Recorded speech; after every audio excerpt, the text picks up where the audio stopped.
Baharın gəlişini bayram edirik. Milli bayramımız olan Novruz bayramı her ilin Mart ayının 20-21 tarihleri qeyd edilir. Ama bu bayrama bir ay qabaqdan hazırlıq gedir.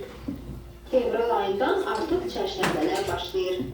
Hər çərşənbə axşamı simvolik olaraq adlandırılır. Bu çərşənbələr aşağıdakılardır. İlk çərşənbə su çərşənbəsi adlanır.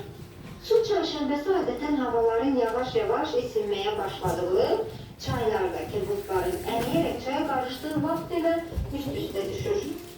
İlin ikinci çərşənbəsi isə ot çərşənbəsi adlanır.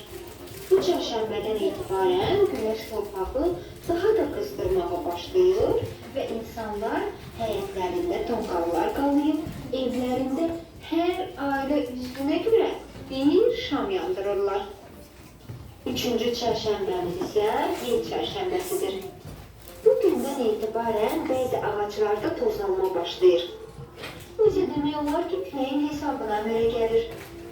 Belə ki, tozlanma vaxtına çatmış tumurcuqları külək tərpədərək onları tozlanması üçün birləşdirir.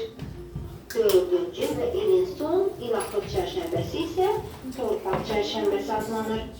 Bütün bu